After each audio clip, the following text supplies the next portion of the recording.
Halo teman-teman, berjumpa lagi di pembahasan latihan soal pada ekonomi di chapter keempat. Nah, menindaklanjuti dari pembahasan sebelumnya tentang kebijakan moneter. Nah, moneter dan fiskal itu kaitannya sangat erat sekali teman-teman. Nah, pada kesempatan kali ini kita akan masuk di poin kebijakan fiskalnya. Di sini ada soal mengenai tujuan dari kebijakan fiskal. Ingat ya teman-teman, ketika kemarin moneter itu fokus pada jumlah uang yang beredar, nah kalau fiskal ini lebih condong ke arah aturan ataupun ke arah perundang-undangan yang berlaku. Tujuannya ngapain sih? Ya, tujuan dari kebijakan fiskal itu sendiri tentunya tidak lain dan tidak bukan adalah untuk menjaga stabilitas ekonomi. Nah, dari yang saya sebutkan tadi pun juga sudah terjawab ya teman-teman. Tapi seperti bawah, biasa kita screening dari atas ke bawah, kemudian dari bawah ke atas. Menciptakan stabilitas ekonomi, kita titik dulu. Nah, meningkatkan kepercayaan masyarakat terhadap uang. Nah, kepercayaan terhadap uang itu lebih ke arah kebijakan fiskal dan moneter. Jadi dua-duanya bisa. Karena rancu, kita langsung coret saja teman-teman. Kemudian mengatur jumlah uang yang beredar di masyarakat. Ingat, ini tujuan dari kebijakan apa? Kebijakan moneter.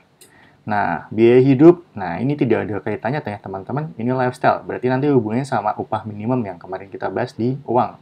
Kemudian stabilitas politik. Nah, jadi ekonomi dan politik itu hal yang berbeda, walaupun kaitannya ketika ekonominya tidak baik, politik bisa hancur. Gitu. Tapi di sini kita kesampingkan dulu.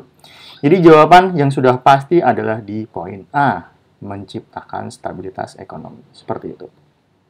Baik, teman-teman silahkan dapatkan dulu sembari melihat pembahasan berikut ini. Kita lanjut di soal ke-6. Nah, kebijakan moneter bertujuan menaikkan suku bunga. Apa itu? Nah, teman-teman untuk membahas itu kita langsung masuk ke slide selanjutnya ya. Jadi teman-teman pahami dulu ada dua hal. Yang pertama adalah diskonto. Nah, teman-teman mungkin sering mendengar kata-kata diskon ya. Di mall seperti itu, belanja, diskon, beli apa saja.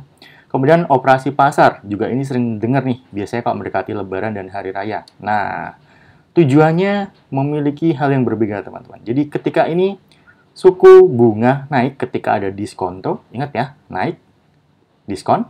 Tapi ketika ada pasar terbuka, suku bunga turun. Nah, oke. Sampai sini teman-teman pahami dulu. Ketika diskonto, suku bunga naik, seperti itu aja. Pasar turun. Oke, diskon naik. Berarti lawan katanya pasti turun. Seperti itu yang teman-teman pahami biar lebih mudah aja. Nah, kita kembali ke slide selanjutnya. Kalau untuk menaikkan suku bunga, terus apa dong? Nah, tadi kita ulangi sekali lagi. Diskon naik, pasar turun. Diskon naik. Jadi jawabannya so pasti A, teman-teman, untuk soal ke-6 ini. Silahkan teman-teman endapkan dulu sembari melihat pembahasan berikut ini. Kita lanjut di poin selanjutnya, hal mendasar dalam akuntansi. Nah, di kelas 12 kemarin ya, di semester 1 kita belajar mengenai akuntansi. Panjang sekali. Tapi di sini saya akan ambil yang esensi aja dan teman-teman tidak perlu hitung-menghitung biar lebih mudah ya, tidak ribet seperti itu. Nah, di soal nomor 2 ini, konsep yang membatasi. Ingat ya, membatasi transaksi akuntansi di setiap usaha saja. Pemisahan jelas antara perusahaan dan pemilik. Ingat ya, kemarin kita sudah lihat bersama-sama.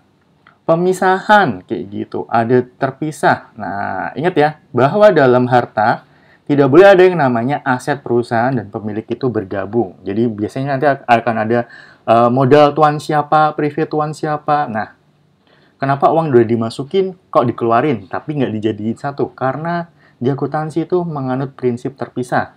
Nah, untuk menjawab ini, kita lihat dulu cuplikan berikut ini, teman-teman. Yang pertama adalah konsistensi. Konsisten, yakni sama. Nah, konsisten patokannya apa? Konsisten adalah sama dari periode ke periode selanjutnya. Jadi, cara nyatetnya harus sama. Kemudian konsep harga pokok. Nah, yakni mencetak nilai aset harus dengan harga perolehan awal. Jadi, tidak boleh di markup ya. Kemudian materialitas. Nah, ini bukan materialistis ya, teman-teman. Beda. Jadi, mengharuskan perusahaan untuk mengungkapkan informasi material dalam laporan keuangan. Nah, informasi material ini apa sih? Misal beli sepatu kayak gitu. Berarti dijelaskan di situ bahan baku sepatu kulit. Nah, dari kulit itu ada kejelasan. Nah, jadi materialnya apa dijelaskan di poin materialitas. Kemudian di konsep penjelasan atau pengungkapkan. Jadi kita ambil kata penjelas dan pengungkap aja ya. Yakni perusahaan harus mengungkapkan informasi yang relevan dan penting dalam laporan keuangan. Yakni jadi yang namanya suatu perusahaan ketika bikin laporan akuntansi itu harus mengungkapkan apa yang terjadi secara sebenarnya. Seperti itu teman-teman. Nah, sampai di sini kita udah punya 4 ya. Teman-teman, ini dipahami dan dibaca di materi ada, dan ini kemungkinan besar akan keluar di ujian sekolah maupun ujian pemahaman, teman-teman. Kita kembali ya. Di sini entitas. Nah, entitas tadi sempat belum kejawab. Memisahkan antara perusahaan dan pemilik. Ingat ya, entitas. Jadi, di poin ini jawabannya adalah A. Begitu, teman-teman. Jadi, untuk materi lebih lengkapnya, teman-teman silahkan baca dulu sebelum memulai uji pemahaman maupun uji sekolah. Baik, kita lanjut ke poin selanjutnya, persamaan dasar akuntansi dan laporan keuangan. Nah, di soal pertama ini ya, teman-teman, kemarin kita sempat bahas dan kita sempat beberapa kali memakai logika dasar tentang ini. Jadi ingat teman-teman, aktiva itu sama dengan aset ya. Nah, aktiva sama dengan aset. Teman-teman recall kembali, yang namanya akuntansi itu gampangnya gini aja. Ketika dibikin soal, biasanya teacher itu tidak akan bikin sama dengan di belakang. Jadi, kita lihat dulu ya, biar lebih gampang. Aktiva. Apa aktiva? Liabilitas plus ekuitas. Oh, no. Karena teman-teman tahu sendiri ya, yang namanya liabilitas atau kewajiban dan ekuitas itu artinya modal itu pasti ditambah. Nah, oke. Kita lanjut. Berarti ini tidak. Kemudian di sini aktiva plus liabilitas sama dengan ekuitas. Nah, enggak teman-teman. Aktiva ini adalah poin utamanya. Jadi tidak mungkin dia dijumlahkan ya. Jadi ini tidak. Kemudian aktiva dikurangi, jelas tidak banget teman-teman. Karena aktiva itu merupakan gabungan. Ingat ya, gabungan. Ini sebenarnya ini jawabannya, tapi kita titik dulu biar teman-teman mantep lagi pemahamannya. Kemudian aktiva plus ekuitas. So, jelas ini enggak. Ini sama aja dengan yang poin B ya. Jadi ini pasti enggak. Jadi jawabannya yang paling tepat kalau kita logika tanpa teman-teman menghafalkan adalah yang D. Seperti itu. Jadi aktiva atau aset adalah liabilitas, kewajiban kita plus modal kita. Gitu teman-teman. Oke, sampai di sini kita lanjutkan. Dan teman-teman silakan endapkan dulu sebelum kita lanjut ke poin selanjutnya. Oke, selanjutnya adalah di tahap pencatatan perusahaan jasa. Nah, kemarin kita belajar dua ya, perusahaan jasa sama dagang. Tapi karena dagang itu terlalu complicated dan waktu kita untuk belajar singkat, maka dari itu kita fokus ke jasa saja. Nah, di soal keempat ini ada pertanyaan, apa yang dilakukan setelah pencatatan pada jurnal umum? Untuk menjawab ini, teman-teman simpel saja, cukup buka materi yang sudah ada. Dan tanpa babi bu lagi, kita langsung jawab. Jawabannya yang pasti adalah, apa teman-teman? Saya hitung ya. Teman-teman bisa jawab 5, 4, 3, 2, 1. Yang menjawab A, salah. Oke. Yang menjawab B, kita titik dulu. Yang menjawab C, bukan. Audit jelas tidak, karena ini laporan akhir. Laba rugi juga tidak. Jadi, teman-teman, saya jelaskan sedikit. Laporan keuangan itu adalah generalnya. Posting ke buku besar itu bisa jadi. Nah, kita titik dulu. Menyusun neraca, enggak, teman-teman. Karena dari neraca itu kita harus lihat dulu. Laporan laba rugi, baru lihat neraca. Logiknya seperti ini. Neraca itu kayak timbangan. Di timbangan itu kita harus melihat laba dan rugi. Gitu. Dari situ kita akan lihat. Sementara audit itu dilakukan setelah laporan keuangan itu muncul.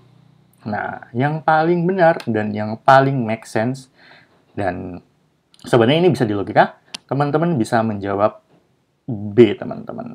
Nah, silakan teman-teman endapkan dulu sebelum kita lanjut ke materi selanjutnya. Kemudian di poin selanjutnya ada jurnal penutup, buku besar, dan neraca setelah penutupan pada perusahaan jasa. Nah, karena kita berfokus pada perusahaan jasa, kali ini kita akan melihat ya tujuan utama dari jurnal penutup. Jadi jurnal penutup itu teman-teman adalah 2 jurnal sebelum akhir ya. Atau mungkin bisa dikatakan 3 kalau teman-teman masih SMA masih 2. Kalau kuliah bisa 3, bisa 4. Jadi jurnal penutup, kemudian ada jurnal pembalik kayak gitu. Nah, kemudian Dan masih banyak lagi sih, tapi kita belajar cukup di jurnal penutup dulu aja. Di sini tujuan utama dari jurnal penutup apa sih? Nah, teman-teman masih ingat ketika dulu kita belajar jurnal penutup itu menutup, ya, artinya apa? Menutup. Artinya dia itu close semua hal yang berhubungan dengan saldo akun modal agar menjadi jumlah akhir yang bisa dilaporkan. Ingat, jadi modal akhir nanti harus ditutup biar kenapa? Jadi biar di awal nanti akan ada saldo modal yang dibuka lagi seperti itu. Biar kenapa sih ditutup? Jadi logikanya seperti ini. Ketika akhir tahun, biasanya pemilik perusahaan itu akan menanyakan, gimana posisi modal saya? Apakah berkurang atau bertambah? Dari situ harus ditutup. Nah, sebenarnya dari jawaban ini teman-teman udah bisa menjawab. Pasti jawabannya A kan? Oke, tapi kita breakdown satu persatu. Menutup akun modal, iya, karena pemilik pengen tahu jumlah modalnya itu sampai mana. Nah, menyajikan keuangan yang real. Nah, keuangan yang real itu sebenarnya tidak dari jurnal penutup juga bisa, teman-teman. Teman-teman bisa lihat dari neraca. Berarti ini tidak. Kemudian neraca saldo. Nah, ini tadi yang saya sebutkan ya, berhubungan. Enggak juga. Mengatur saldo uang, ulang saldo akun permanen. Ini sebenarnya lebih ke arah jurnal pembalik. Nah, nanti teman-teman bisa lihat di materi kelas 12 semester 1, jurnal pembalik. Kemudian menyajikan neraca awal periode berikutnya. Ini adalah setelah jurnal pembalik, ada jurnal apa, teman-teman? Nah, jurnal pembuka di awal tahun. Jadi ini tidak. Jadi jawaban yang benar adalah A. Begitu, teman-teman. A ya. Nah, teman-teman sampai di sini boleh diendapkan dulu sebelum kita lanjut ke materi selanjutnya. Oh, oke. Ternyata kita sudah sampai di akhir pembahasan, teman-teman. Nah, saya ucapkan semoga berhasil untuk ujian sekolah dan semangat untuk ujian praktek. Kita berjumpa lagi di lain kesempatan. Terima kasih.